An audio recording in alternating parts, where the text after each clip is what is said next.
एक बार प्रेम से बोलिए सच्चे दरबार की जय। एक बार प्रेम से बोलिए श्री वासुदेव भगवान की जय।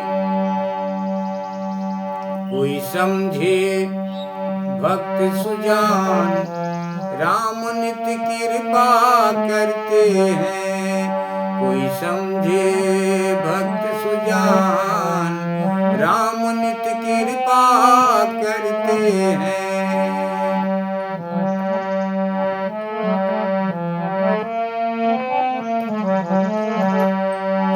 कोई समझे भक्त सुजान राम नित्य कृपा करते हैं।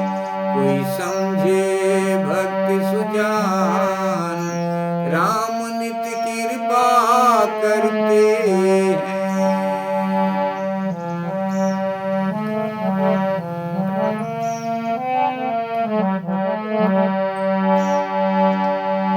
कभी कोमल हाथ प्रभु का, कभी बोझल हाथ प्रभु का। कभी कोमल हाथ प्रभु का, कभी बोझल हाथ प्रभु का। सब भांति करें कल्याण, सब भांति करें कल्याण। पग पग रक्षा करते हैं। सब भांति करें कल्याण, पग पग रक्षा करते हैं। कोई समझे भक्त सुजान राम नित्य कृपा करते हैं। कोई समझे भक्त सुजान राम नित्य कृपा करते हैं। एक बार प्रेम से बोलिए श्री वासुदेव भगवान की जय। एक बार प्रेम से बोलिए श्री राधे कृष्ण भगवान की जय। माँ, विश्व का कल्याण हो माँ। आप सब लोगों के ऊपर माँ की कृपा बनी रही, ज्योति माँ की कृपा बनी रही। आप सब लोगों के ऊपर YouTube चैनल के ऊपर भगवत कृपा बनी रही, माँ की कृपा बनी रही, ज्योति माँ की कृपा बनी रही। इन्हीं मंगल कामना के साथ श्रीमद् भागवत महापुराण प्रथम स्कंद के 12वें अध्याय में 29वें श्लोक पर कथा विराम हुई थी। पुनः वहीं से आपकी कथा स्वर सहित गाते हैं प्रभु। कथा के गाने में, बोलने में, पढ़ने में, भक्ति करने में हमसे जो कुछ भी गलती हो रही है प्रभु, उस गलती को आप क्षमा करने की कृपा करें प्रभु। विश्व का कल्याण हो। कथा आप लोग सुन रहे हैं, आप लोगों के ऊपर माँ भवानी की कृपा बनी रहे, भगवत कृपा बनी रहे। इन्हीं मंगल कामना के साथ आज हस्तिनापुर में बहुत लोग जुटे हुए हैं राजा युधिष्ठिर के यहाँ। बहुत लोग जुटे हुए हैं और ब्राह्मण देवता लोग, ब्राह्मण बाबा लोग भी आए हुए हैं। बड़े बड़े ज्योतिष बाबा लोग बैठे हुए हैं। राजा युधिष्ठिर ने परीक्षित के आने वाले कल की बात को पूछ रहे हैं सभी ब्राह्मण लोगों से कि क्या ये आने वाले कल में हमारे पूर्वजों का, हमारा नाम रोशन करेगा। तो सभी ब्राह्मण महाराज लोग राजा परीक्षित को, ज्योतिष शास्त्र के विशेषज्ञ ब्राह्मण राजा युधिष्ठिर को परीक्षित के आने वाले कल की सारी बात बताते हैं, जिसे सुनकर राजा युधिष्ठिर को संतोष हुआ और ब्राह्मण लोग अपनी इच्छा अनुसार दान द्रव्य पाकर अपने अपने घर को चले गए। इधर जैसे शुक्ल पक्ष में दिन प्रतिदिन चंद्रमा अपनी कलाओं से पूर्ण होता हुआ बढ़ता है, वैसे ही वह राजकुमार भी अपने गुरुजनों के लालन पालन से क्रमशः अनुदिन बढ़ता हुआ शीघ्र ही सयाना हो गया। कथा स्वीकार करें प्रभु, गलती को क्षमा करें।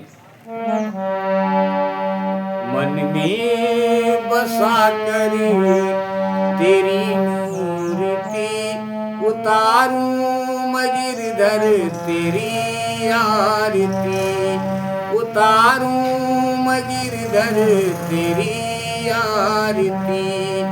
मन में बसा कर तेरी मूर्ति उतारूं मैं गिरधर तेरी आरती।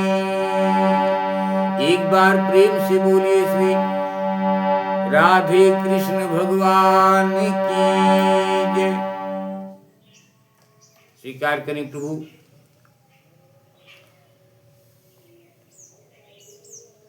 सराज पुत्रो वृद्धे आसु शुक्ल इवो दुपः आपूर्यमाण पृथ्वी काष्ठा भीरिषु अन्वहम्। वह राजकुमार भी अपने गुरुजनों के लालन पालन से क्रमशः अनुदिन बढ़ता हुआ ही सयाना हो गया। इसी समय स्वजनों के वध का प्रायश्चित करने के लिए राजा युधिष्ठिर ने अश्वमेघ यज्ञों के द्वारा भगवान की आराधना करने का विचार किया। जब परीक्षित सयान हो गए, उस समय राजा युधिष्ठिर स्वजनों के वध का प्रायश्चित करने के लिए राजा अश्वमेघ यज्ञ के द्वारा भगवान की आराधना करने का मन में विचार किया, परंतु प्रजा से वसूल किए हुए कर और दंड जुर्माने की रकम के अतिरिक्त और धन न होने के कारण वे बड़े चिंता में पड़ गए। राजा युधिष्ठिर कि पर्याप्त धन नहीं है और यज्ञ कैसे होगा। चिंता में पड़ गए, बड़ी चिंता में पड़ गए। उनका अभिप्राय समझकर राजा युधिष्ठिर के मन की बात को कन्हैया के सिवा, भगवान कृष्ण के सिवा और कौन जान सकता है। सो उसी समय उनका अभिप्राय समझकर भगवान श्री कृष्ण की प्रेरणा से उनके भाई उत्तर दिशा में राजा मरुत और ब्राह्मणों द्वारा छोड़ा हुआ धन, उत्तर दिशा में कहीं पर बहुत ज्यादा धन पड़ा हुआ था, उसी धन को भगवान कृष्ण मंगवाते हैं। ब्राह्मणों द्वारा राजा मरुत और ब्राह्मणों द्वारा छोड़ा हुआ बहुत सा धन ले आए। उससे यज्ञ की सामग्री एकत्र करके धर्म भीरु महाराज युधिष्ठिर ने 3 अश्वमेघ यज्ञों के द्वारा भगवान की पूजा की। युधिष्ठिर के निमंत्रण से पधारे हुए भगवान ब्राह्मणों द्वारा उनका यज्ञ संपन्न कराकर अपने सुहृद पांडवों की प्रसन्नता के लिए कई महीनों तक भगवान श्री कृष्ण हस्तिनापुर में रह गए। कई महीनों तक। स्वीकार करें प्रभु, गलती को क्षमा करें। यच्छमाणो यस्वमेधेन ज्ञाति द्रोह जिहासया राजा लब्धनो दद्यावन्यत्र करदंडयो तदभिप्रेतमालक्ष्य भ्रातरोऽच्युतिचोदिता धनं प्रहीडमाजहृदिच्यां दिशि भूरिष्यः तेन संभृतसंभारो धर्मपुत्रो युधिष्ठिरः वाजिमेधस्त्रिभिर्भितु यज्ञे समयजद्दिरम् आहुतो भगवान् राज्ञा याजयित्वा द्विजैर्नृपम् उवास कांति चिन्मासान सुहृदां प्रियकाम्यया। भगवान कन्हैया पांडवों की प्रसन्नता के लिए वहाँ कई महीनों तक रह गए। आपकी कथा 12वां अध्याय आगे शेष इति होता है और 13वें अध्याय की कथा आप सब लोगों के बीच में पहुंचाने का प्रयास करेंगे। बाबा सौनक जी कहते हैं, बाबा सौनक जी कहते हैं कि इसके बाद भाइयों सहित राजा युधिष्ठिर और द्रौपदी से अनुमति लेकर अर्जुन के साथ यदुवंशियों से घिरे हुए भगवान श्री कृष्ण ने द्वारका के लिए ततो राज्ञा अभ्यनुज्ञातः कृष्णया स बंधुभिः ययौ द्वारवतीं ब्रह्मन् सार्जुनो यदुर्भिवृतः। इति श्रीमद्भागवते महापुराणे पारमहंस्यां संहितायां प्रथम स्कंधे नैमिषीयोपाख्याने परीक्षित जन्माद्भुतकरसो नाम 12वां शेष इति। दूसरा अध्याय यहीं पर समाप्त होता है। भगवान सबसे अनुमति लेकर हंसी खुशी से अर्जुन के साथ द्वारका के लिए प्रस्थान किया। भगवान श्री कृष्ण यहीं पर 12वां अध्याय समाप्त होता है। प्रभु कथा के बोलने में, कहने में, पढ़ने में, भक्ति करने में जो कुछ गलती हुई है प्रभु उस गलती को आप क्षमा करें। माँ शेरा वाली क्षमा करने की कृपा करें। आप सब लोग भगवान की कथा को सुन रहे हैं, हमसे बोलने में जो कुछ गलती हो, पढ़ने में उस गलती को आप वेद विद्वान बाबा लोग हैं, महात्मा लोग हैं, आप लोग क्षमा करने की कृपा करें।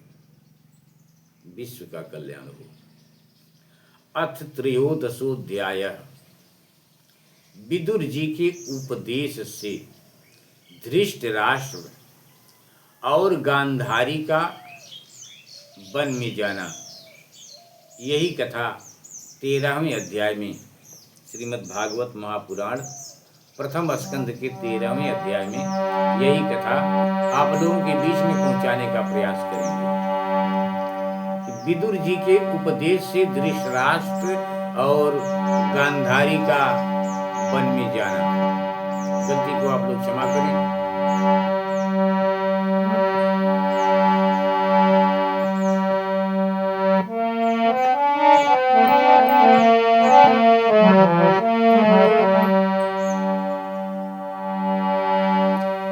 मन में बसा कर तेरी मूर्ति उतारूं गिरधर तेरी आरती उतारूं गिरधर तेरी आरती।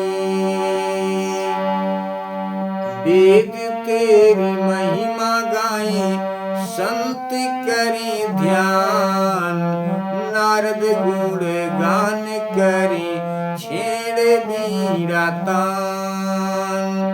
वेद तेरी महिमा गाए संत करे ध्यान नारद गुण गान करे छेड़ बीड़ा तान। भक्त तेरे द्वार